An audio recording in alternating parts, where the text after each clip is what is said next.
15 வருஷம் கழிச்சு ஒரு படம் ரிலீஸ் ஆகுது. அது ரிலீஸு இத்தனைக்கும் நெறைய தடவ போட்டு அழுத்துட்டாங்க டிவில.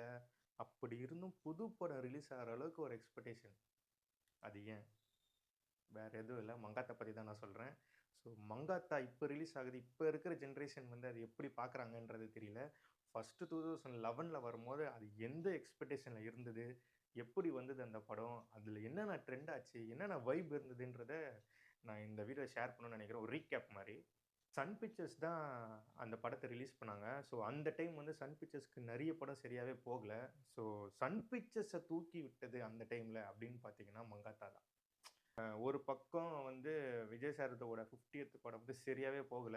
ஸோ எல்லாருமே பேசினது என்னன்னா, விஜய் சாருக்கே படம் சரியாவே போல. அஜித் சாருக்கு என்ன ஓடும்? அஜித் சார் படம் என்னதான் ஓடும் 50?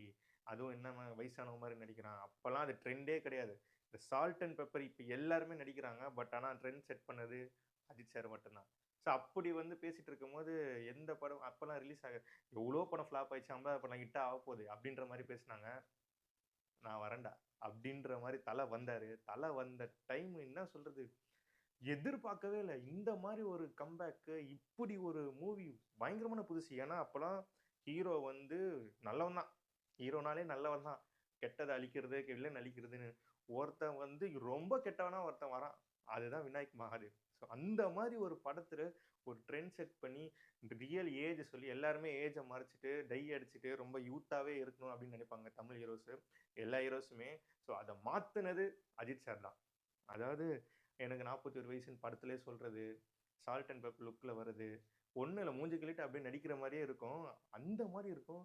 இப்ப நெறைய பேர் சொல்றாங்கல்ல ஃபேன் பாய் மூவ்மெண்ட் இதுதான் ஃபேன் பாய் மூவ்மெண்ட்ன்னு. ரஜினி சாருக்கு பேட்ட கார்த்திக் சுப்புராஜ் எப்படி ஃபேன் பாய் மூவ்மெண்ட்டோ, அப்பவே 2011ல வெங்கட் பிரபு பண்ணிட்டாரு. இப்படி தான்டா அஜித் சார காட்டணும் அப்படின்ற மாரி வேற லெவல்ல பண்ணிட்டாரு. பில்டப் பண்ணாரு அது வேற ரகம். ஒரு ட்ரெண்ட் செட் பண்ணாரு அப்படின்னு நான் சொன்னேன் தெரியுமா? அது மங்காத்தா தான். ஸோ மங்காத்தா வந்து நெறைய பேருக்கு ரொம்ப ஸ்பெஷல்.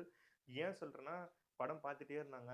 50வது படம். அஜித் சார் செத்துட்டாரு. என்னடா சுட்டுட்டாங்க அப்படின்னு சொல்லி தியேட்டர்ல எல்லாருமே ஏஞ்சுட்டாங்க. நான் இப்பயும் ஞாபகம் இருக்கு. நான் உதயம் தியேட்டர்ல தான் பார்த்தேன். தியேட்டர்ல எல்லாருமே ஏஞ்சுட்டு ஓரமா போய் அந்த டோர தொறந்து நிப்பாங்கல்ல. அப்ப தொறந்து நிக்கும்போது கடைசி 15 நிமிஷம், 20 நிமிஷம் நின்னுட்டே பார்த்தாங்க.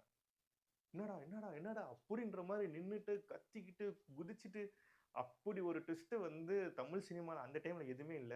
மலையாளத்துல நெறைய வந்திருக்கு. அப்ப நெறைய டாக் வந்தது. பட் ஆனா தமிழ் சினிமால ஒரு பெரிய ஹீரோஸ் அதாவது அர்ஜுன் சார் ஒரு சைடு, அஜித் சார் ஒரு சைட வச்சு வேற லெவல்ல ஒண்ணு பண்ணாங்க. அது வந்து "எப்பா டேய் என்னடா இது? என்னடா படமாடா இது? மாஸ்டரா" அப்படின்ற மாரி ஒரு ஃபீல் இருந்தது. அப்போ கொண்டாடுனானுங்க பாரு தியேட்டர்ல.